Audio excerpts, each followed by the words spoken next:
The sun was well in the sky that next morning of the 27th, and we saw dust rising slowly from the valley northward.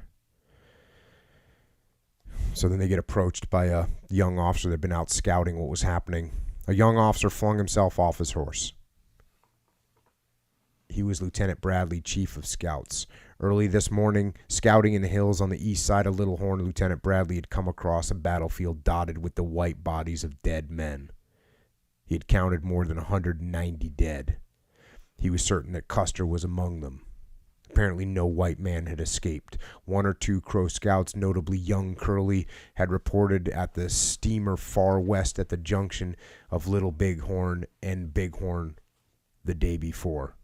There had been no interpreter on hand, but Curly had convinced the officers that all white soldiers who rode with Custer had been killed. At dawn, Lieutenant Bradley and a few men had started out to search for the field of tragedy. Curly was right. No soldier or white man had escaped.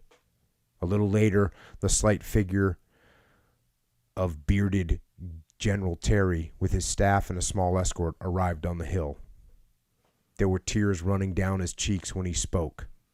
I think most of us had tears in our eyes too. More than 200 of our comrades had met a violent death, and now, naked and unburied, were lying in the hot Montana sun 3 miles northward.